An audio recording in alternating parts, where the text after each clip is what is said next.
하늘의 문을 여소. 아멘.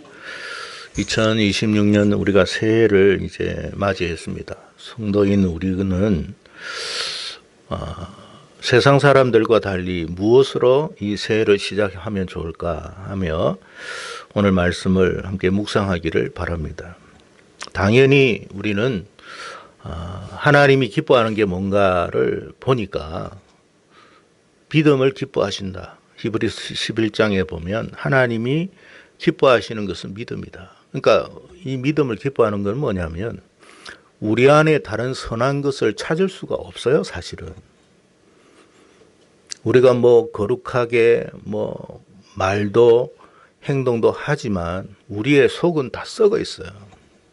하나님이 보시기에 정결한 게 하나도 없어요. 기대하는 게 뭐냐면 믿음이에요, 믿음. 그래서 하나님이 기뻐하는 것은 믿음이다 그랬어요. 그래서 우리가 이 새해를 2026년도 시작하면서 우리가 다른 게 뭐 있겠습니까? 하나님이 기뻐하시는 것을 가지고 출발해야 된다. 그래서 믿음으로 우리가 이 한 해를 출발하고 시작하기를 바랍니다. 하나님이 기뻐하실 때에 하나님이 우리를 기뻐하실 때 우리 교회를 기뻐하고 우리 가정을 기뻐하고 우리 개인들을 기뻐하실 때에 우리 삶이 어떻게 되겠어요? 복될 수밖에 없어요. 하나님을 기쁘시게 하는데 인생이 불행해질 수는 없는 거거든요. 그래서 대다수의 성도들, 정말 대다수의 성도들은 새해를 시작하면서 제일 먼저 하는 게 뭐냐? 자신의 삶을 복되게 하는 비결을 알아야 돼. 그게 하나님을 기쁘시게 하는 것이다. 기쁘시게 하는 게 다른 게 없다. 믿음이다. 히브리서 11장 6절 11절에 이렇게 말씀을 합니다. 하나님께 나아가는 자는 반드시 그가 계신 것과 그랬어요. 그러니까 하나님께 나오는 사람은 많아요. 예배드리는 사람도 많고 하나님께 헌신하는 사람도 많고 충성하는 사람도 많은데 중요한 것은 뭐냐면 하나님이 계신 걸 믿어야 돼. 교회를 앉아 있는데 하나님이 계신 것은 믿어지지가 않아. 그런 사람이 있어요. 하나님이 안 믿어지는 거야. 그런데도 예배에 참석해. 그거 정말 불행한 일이죠. 그러니까 하나님은 우리의 중심을 꿰뚫고 있잖아요. 앉아는 있는데 하나님이 계신 것을 안 믿어. 하나님 기뻐할 리가 없죠. 하나님이 기뻐하시는 게 뭐냐면 하나님께 나오는 것도 기뻐하지만 하나님이 계신 것을 믿고 나와야 돼요. 우리가 예배를 드릴 때도 하나님이 살아 계십니다. 그러니까 우리가 예배를 드리는 거죠. 하나님이 살아 계신 것도 안 믿어지면서 하나님 앞에 나온들 그 무슨 의미가 있겠어요? 하나님이 계신 것을 믿어라. 두 번째는 뭐냐? 자기를 찾는 자들에게 상 주시는 이심을 믿어라. 우리가 여기에 나와 하나님이 계시잖아요. 하나님이 계신데 하나님을 찾는 거야. 하나님 저에게 은혜를 주세요. 하나님 올 한 해에도 하나님이 저를 붙들어 주세요. 제가 할 수 있는 게 아무것도 없어요. 하나님 도와주세요. 그렇게 하나님을 찾고 간구하는 사람을 하나님이 상 주신다는 걸 믿어야 돼. 예배를 드리는데 하나님 앞에 기대감이 없어. 그런 사람이 있거든요. 기대가 없어. 근데 이제 이게 종교적인 행위는 해. 자기가 모태신앙이든지 아니면 신앙생활 10년, 20년 하든지 간에 어쨌든 내가 목사든 장로든 뭐든 그냥 어떤 타이틀은 있으니까 하기는 해. 근데 하나님에 대한 기대가 없어. 그 믿음이 아니에요. 우린 기대감을 갖고 와야 돼. 하나님이 나에게 은혜 주시는 분이야. 세상이 우리에게 은혜 주지 않아요. 하나님이 우리에게 은혜 주시는 거예요. 하나님만이 나에게 은혜 주시는 분이십니다. 하나님이 나를 복되게 하시는 분이십니다. 하나님을 막 찾아. 하나님하고 찾는데 하나님이 상 주신다는 걸 믿고 나오니까 하나님도 좋아해. 그런 우리 한 해가 되기를 축복합니다. 하나님의 실존을 믿는, 여러분 하나님의 실존을 믿는다는 게 얼마나 놀라운 믿음인지 몰라요. 하나님의 실존을 믿어야 돼요. 살아계십니다. 살아 계시니까 어디에 계시겠어요? 지금 우리와 함께 계시는 거예요. 지금 이 자리에 계시는 거예요. 물론 눈에는 안 보여요. 믿음이 여러분 눈으로 보이면 믿음이 왜 필요합니까, 여러분? 안 보이지만 주님은 우리와 함께 계신다는 걸 믿어야 돼. 그러니까 그 모습을 하나님은 보고 계시거든요. 그게 너무 기특한 거야. 그리고 하나님께는 반드시 하나님께 나오는 자는 하나님이 놀라운 은혜와 복을 주신다는 걸 믿어. 그 기대감이 있는 거야. 얼마나 하나님이 좋아하시겠어요.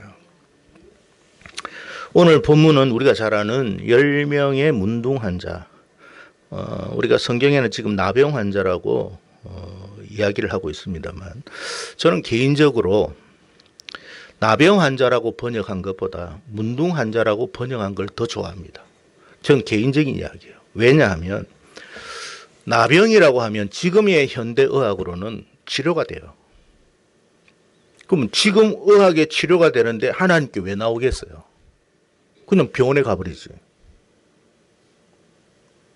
근데 여러분 2000년 전에 예수님 당시에 이 나병은요, 불치병입니다.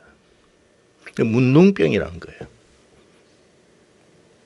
내가 치료받을 수 있는, 하나님 외에도 치료받을 수 있는 길이 있는 것과 하나님 외에 치료받을 수 있는 길이 없다고 생각하는 것과 같을 수는 없어요.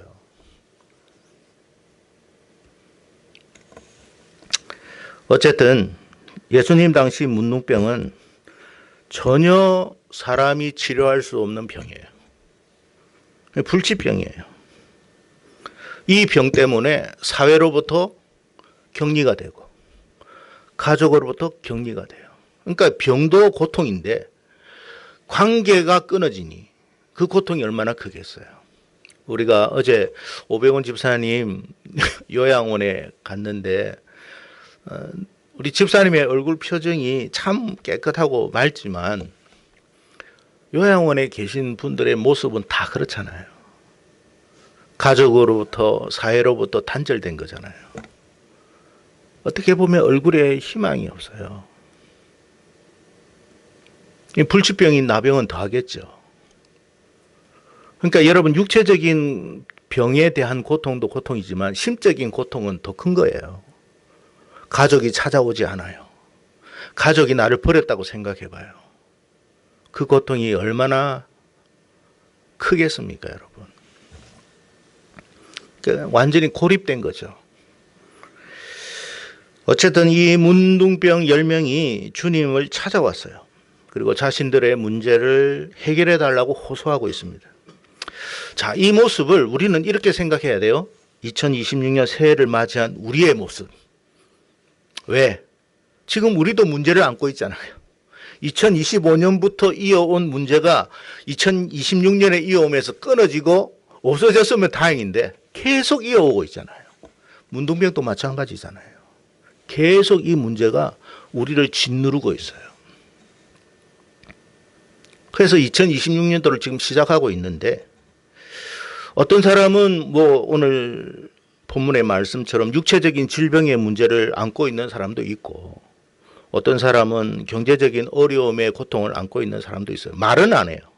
이것 때문에 너무 슬퍼하고 고통스러워하는 사람들이 있어요.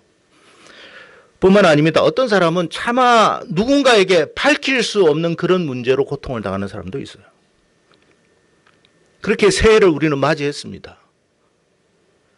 그런데 이 새해에 우리가 어떻게 해야 되느냐? 주님께 나오는 거예요. 주님 앞에 나와서 아까 이야기했죠. 하나님의 살아계심을 믿고 주님이 자기를 찾는 자에게 상 주심을 믿고 주님께 호소해야 된다는 거예요. 이런 모습을 히브리 기자가 했던 말처럼 하나님은 기뻐하신다.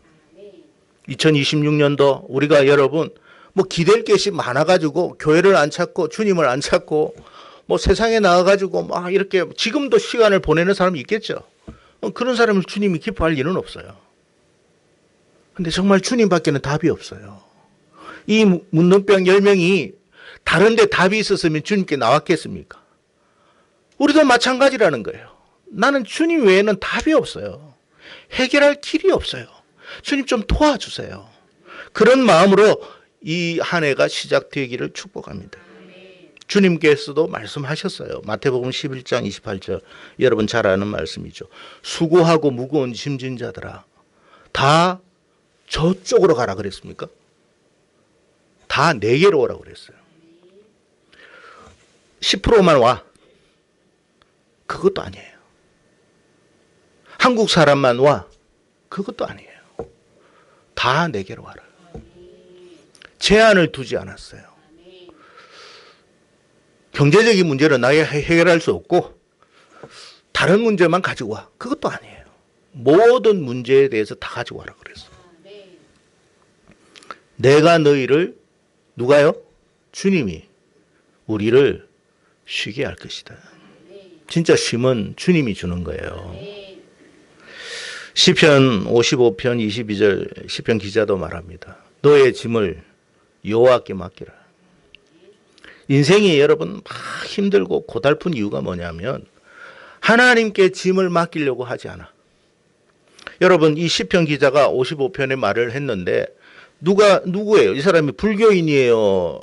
힌두교인이에요? 이슬람교인이에요? 이스라엘 사람 아닙니까? 이스라엘 사람이 이스라엘 사람에게 하는 이야기예요. 왜 그런 말을 했겠어요? 하나님을 믿는다고 교회를 나왔지만 그럼에도 불구하고 하나님께 자기의 짐을 맡기지 않는 사람이 너무 많아. 너의 짐을 여호와께 맡기라. 그가 너를 붙드시고, 누가 우리를 붙들어요? 하나님이 우리를 붙들어 주는 거예요. 우리가 이 짐 때문에 흔들리고 비틀거리고 어쩔 줄 몰라 하니까 하나님이 잡아 주시는 거예요. 너 의인 붙드시고 의인의 요동함을 영원히, 일시적으로가 아니에요. 영원히 허락하지 않을 것이다. 그러니까 하나님은 한번 붙들어 주면 끝까지 책임진다는 뜻이에요. 얼마나 좋아요. 그게 믿음이에요. 이처럼 하나님은 우리가 해결할 수 없는 문제를 가지고 하나님께 나오고 하나님을 찾는 것을 매우 기뻐하십니다. 일단 이게 돼야 돼. 여러분 오늘 이 문둥병 환자, 나병 환자가 얼마나 절박한 심정으로 간구를 했겠습니까? 그래서 오늘 본문 12절과 13절 보니까 멀리 서서 소리를 높여 그랬어요. 그러니까 가까이 올 수가 없잖아요. 그때 법으로는 이 문둥 환자가 여러분 정상적인 사람 앞에 가까이 올 수가 없거든요. 나갈 수는 없어. 가까이 갈 수는 없는데 문제는 해결받고 싶어. 멀리 서서 어떻게 했겠어요? 멀리 서서 소리를 어떻게 했겠어요? 고쳐주세요. 그랬겠어요? 여러분 같으면 그렇게 이야기합니까? 있는 힘을 다하여 자기의 모든 걸 다 끌어내면서, 그러니까 우리가 하나님을 찾고 하나님께 부르짖는 것은 그래야 돼요. 한 10%만 하나님을 찾고 의지하는 것은 아니에요. 내 있는 모든 것을 다 동원해서 하나님을 향해 부르짖어야 돼요. 멀리 서서 소리를 높여 그랬어요. 2026년도가 우리가 시작됐는데 여러분 주님이 아득히 멀리 보인다 해도 주님은 우리의 소리를 들으시는 분이에요. 여러분 귀를 창조하신 분이 듣지 못하겠습니까? 눈을 창조하신 분이 보지 못하겠어요? 입을 창조하신 분이 말하지 않겠습니까? 듣는 것도 우리가 사람이 듣는 것도 한계가 있잖아요. 뭐 한 예를 들어서 10m 이 근방에 있는 것은 들을 수 있어도 100m 뭐 1km는 못 들어요. 근데 여러분 개 우리가 키우는 개의 귀는 사람보다도 훨씬 청력이 좋아요. 독수리의 눈은 사람의 눈보다 훨씬 좋죠. 시력이. 하나님의 시력과 청력은 어떨 것 같아요? 제한이 없어요. 중요한 건 뭐냐면 간절함이에요. 주님은 간절히 하나님을 찾는 걸 기뻐해요. 그래서 여러분 자신의 문제가 클수록 기도도 간절해진다. 문제가 작으면 뭐 간절할 이유가 없죠. 근데 너무 문제가 크니까 간절해지는 거야. 그러니까 우리 인생에 있어서 문제가 큰 것도 어떤 면에서는 복이에요. 왜? 그것 때문에 주님을 찾게 된다면. 그것이 더 오히려 하나님 앞에 복을 받는 길이라는 거예요. 그러니까 문제가 크다고 주님이 나를 버렸나? 문제가 크기 때문에 주님은 나를 사랑하지 않나? 그게 아니에요. 문제가 큰 것은 오히려 우리에게 더 하나님을 찾으라는 기회를 주신 거예요. 자, 이 하나님께서는 이처럼 하나님을 찾고 하나님께 간절히 호소하는 자의 기도를 들으십니다. 그리고 반드시 응답해 주세요.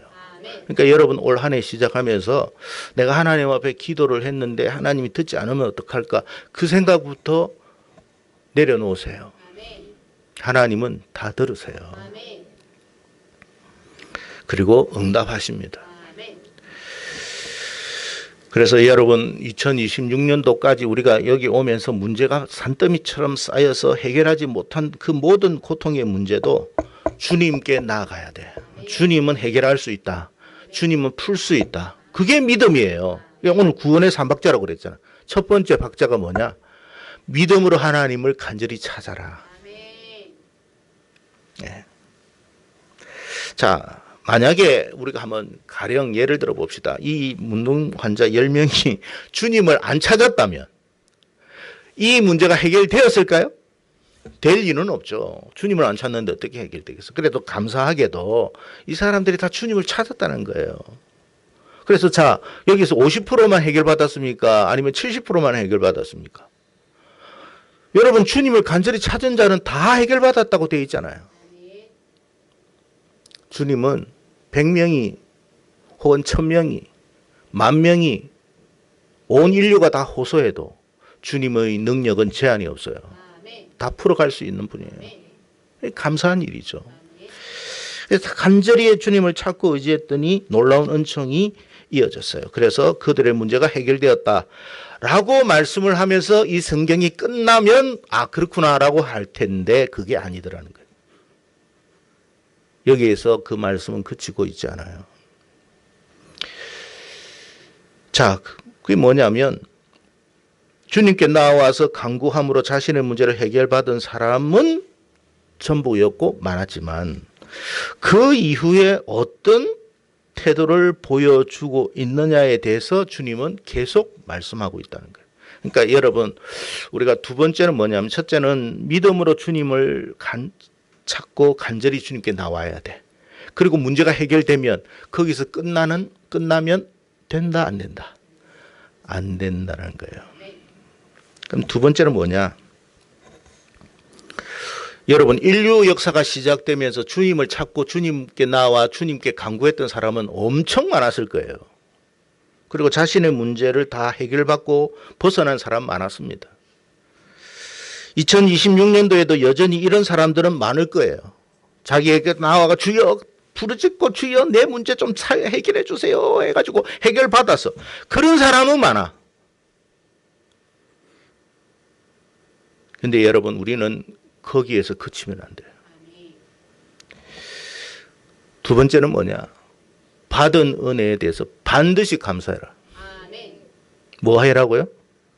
반드시 감사해라. 그 감사를 실천하기를 축복합니다.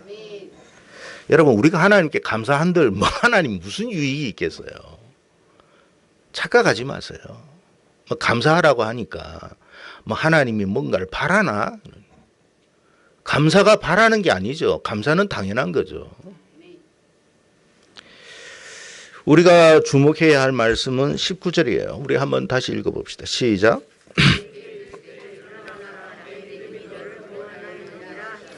자, 우리가 주목해야 할 게 뭐냐면 감사함으로 주님께 나온 사람에게 주님이 뭐라고 하셨느냐는 거예요. 너의 믿음이 너를 구원하였느니라. 감사와 믿음이 무슨 연관성이 있어요? 여러분 감사와 믿음이 무슨 연관성이 있을까라고 우리는 생각할 수 있잖아요. 우리가 이 말씀에서 발견할 수 있는 건 뭐냐면 믿음과 감사는 동전의 양면과 같은 거예요. 믿음이 있는데 감사가 없다? 그건 믿음 아니에요. 그러니까 감사가 없는 믿음은 진짜 믿음일 수가 없어요. 하나님이 기뻐하시는 믿음은 반드시 뭐로 이어져야 된다? 감사로 이어져야 된다. 오늘날 참 안타깝게도 하나님을 찾는 사람들은 많아. 그리고 자신의 문제를 해결받은 사람도 많아. 근데 여러분 한번 잘 보세요. 여러분 자신일 수도 있고 또 주변 사람일 수도 있는데 오늘날 많은 성도들 가운데 구원의 기쁨과 감격으로 신앙생활을 하는 사람이 몇 명이나 되는지 찾아보기가 어려워요. 왜 구원은 받았는데 구원의 기쁨과 감격은 상실했을까? 그걸 생각해 보지를 않아.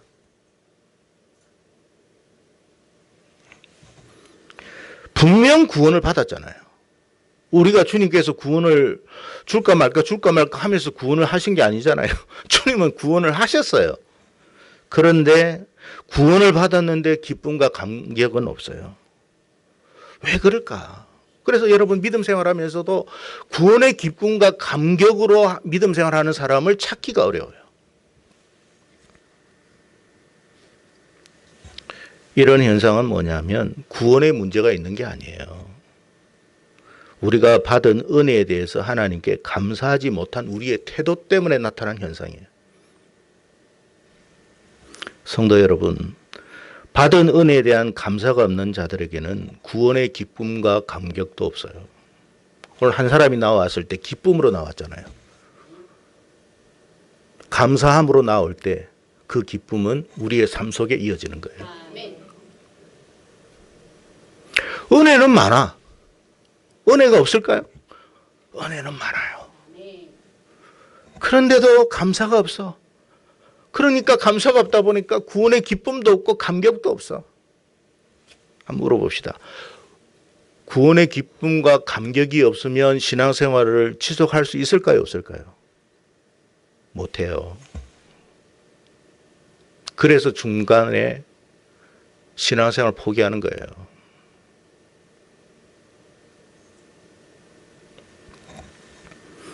우리가 감사를 잃어버릴 때 구원의 기쁨과 감격도 상실합니다. 이 구원의 기쁨과 감격은 누가 주는 거예요? 주님이 주는 거예요.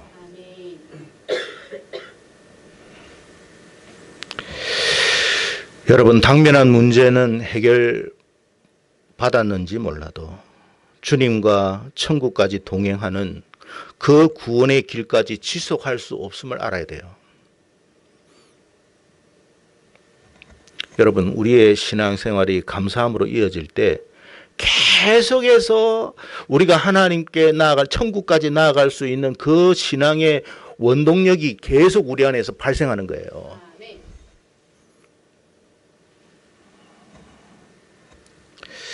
바울이 데살로니가전서 5장 18절에 이런 말을 했습니다. 범사에 감사해라. 이것이 그리스도 예수 안에서 너희를 향하신 하나님의 뜻이니라. 뭘 감사할 게 있냐라고 우리가 항상 그런 생각을 할 때가 있어요. 그런데 주님은 바울을 통해서 범사에 감사하라고 그랬어요. 왜? 사실 우리의 삶이 고달프다 할지라도 하나님의 은혜 없이는 우리가 여기까지 올 수가 없어요. 내가 잘해서 온 게 아니에요. 하나님의 은혜로 온 거예요. 위기 가운데서도 하나님이 건져주셨기 때문에 온 거예요. 내가 말을 잘해서 목회를 하는 게 아니에요.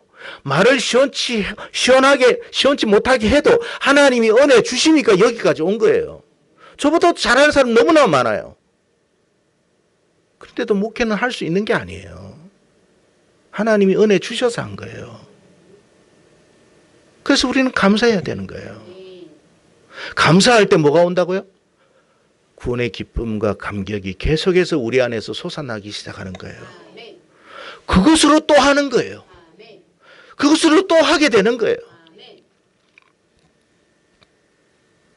시편 100편 4절에 이렇게 말합니다. 감사함으로 그 문에 들어가며 찬송함으로 그 궁정에 들어가서 그에게 감사하며 그의 이름을 송축할지어다. 여러분 감사함으로 주님 앞에 나와야 돼요. 하나님의 성전의 문에 들어가고 하나님 앞에 나와 찬송하는 거예요. 그러니까 감사가 일어나지 않는 사람이 여러분 하나님 여기 앞에 나와서 찬송한다고 찬송이 되느냐? 찬송 안 돼요. 얼굴 표정 보면 알잖아요. 하나님은 우리가 여러분 정말 뭐 엄청난 그런 여러분 합창단처럼 대단한 합창단처럼 찬양을 하기를 그렇게 원하지 않아요. 그건 천사들이 더 잘합니다. 그런데 여러분 시원찮은 우리 박자 음정이 다 틀려도 하나님이 우리의 이 찬송을 기뻐하는 이유는 뭐냐면 구원에 대한 기쁨과 감격 때문에 하나님께 감사함으로 나오니까 그걸 기쁨으로 받는 거죠. 그러니까 여러분 음정 박자가 틀렸다 안 틀렸다가 중요한 게 아니에요. 중요한 건 뭐라고요? 하나님께 정말로 감사하는 마음으로 나오느냐가 중요한 거예요. 늘 하는 이야기지만 하나님은 우리의 중심을 본다 안 본다. 저도 하나님이 저 중심을 보고 있을 거 아닙니까 지금. 이놈아 네가 속으로는 그래도 내가 네 속을 모르겠냐. 뻥치고 있네 이 자식이 그냥. 네가 사람은 속일지 몰라도 나는 못 속여. 하나님 그렇게 하실 수가 있는 거거든요. 근데 부족하지만 하나님께 감사하고 그래 야 내가 딴 것보다도 네 그거 하나 보고 내가 너를 기쁘게 생각할게. 뭐 그러는 거죠.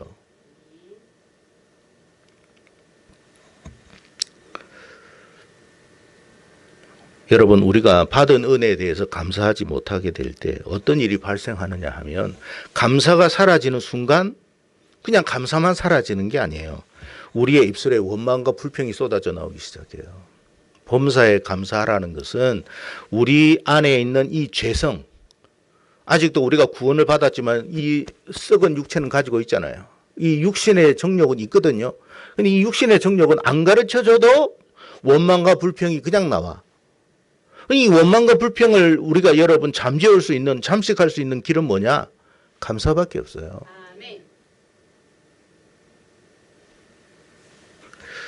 제 이야기가 아니고 성경의 이야기입니다. 고린도전서 10장에 보니까 출애굽한 이스라엘 백성들이 왜 광야에서 망했는 줄 아느냐라고 바울이 고린도 교회 성도들에게 이야기를 했어요. 고린도 교회 성도들에게 이야기한다는 말은 고린도 교회 성도들이 교회 다니면서 원망과 불평을 했다 이 말이거든요.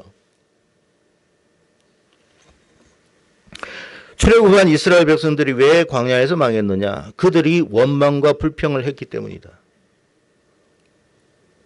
그래서 약속의 땅에 못 들어간 거예요. 제가 아까 이야기했죠. 우리가 감사하지 못하면 신앙생활 지속하지 못해요.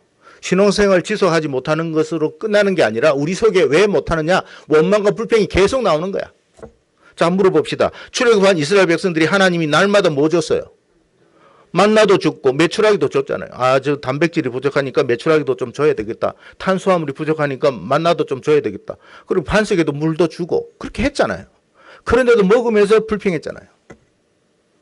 아, 애국에서는 부추도 먹고 마늘도 먹고 뭐도 먹고 있는 것에 대한 감사는 없고 그저 없는 것에 대한 원망과 불평만 쏟아내고 있어요. 여러분 우리가 받은 은혜에 대해서 감사할 수 있기를 축복합니다. 그 감사함으로 우리가 하나님께 나아갈 때에 어떻게 된다고요? 우리 안에 뭐가 나온다고요? 구원의 기쁨과 감격이 계속 지속되는 거예요. 그때 우리는 약속의 땅으로 가게 되는 거예요. 2026년도에 이런 은총이 저와 여러분의 삶 속에 지속되기를 축원합니다. 자, 그렇다면 하나님이 우리에게 원하는 감사는 뭐냐? 세 번째. 감사하라는데 그 감사, 하나님이 원하는 감사는 뭐냐? 18절 말씀 읽어봅시다. 시작.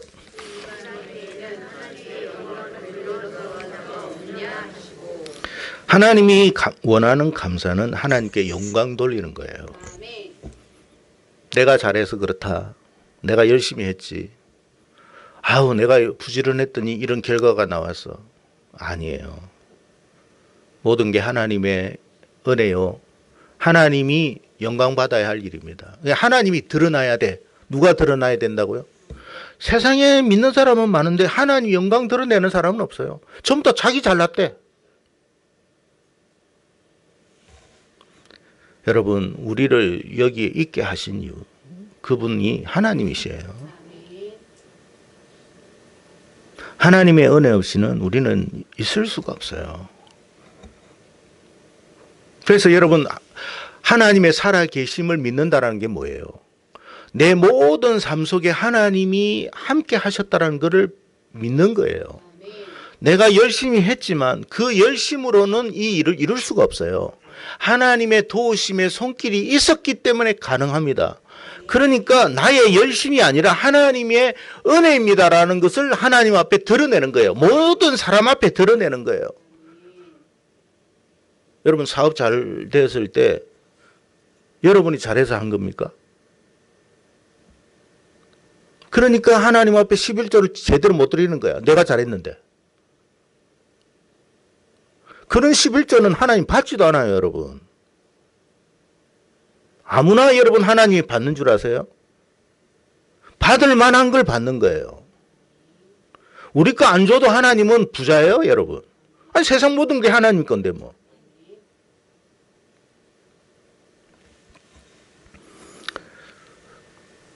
감사라는 게 뭐냐면 정말 하나님께 영광을 돌리는 거예요. 하나님이 다 하신 거예요. 하나님이 아니면 할 수 있는 게 아무것도 없어요. 이 부족한 인생에게 은혜 주셔서 감사합니다. 그래서 모든 영광을 하나님께 돌리고 하나님을 드러내야 돼. 하나님을. 어떤 일이든지 하나님을 드러내야 돼요. 하나님이 하셨습니다. 제가 한 건 없습니다. 믿음의 사람들 보니까 다 그렇더라고.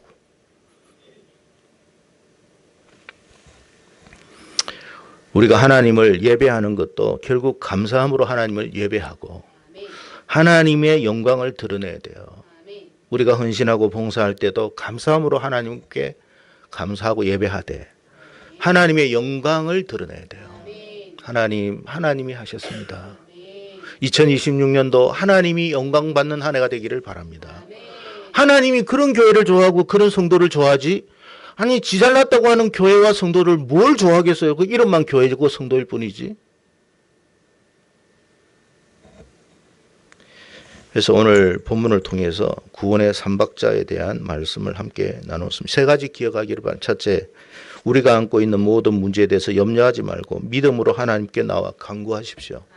두 번째, 문제를 해결받고 은혜를 입었으면 반드시 감사하십시오.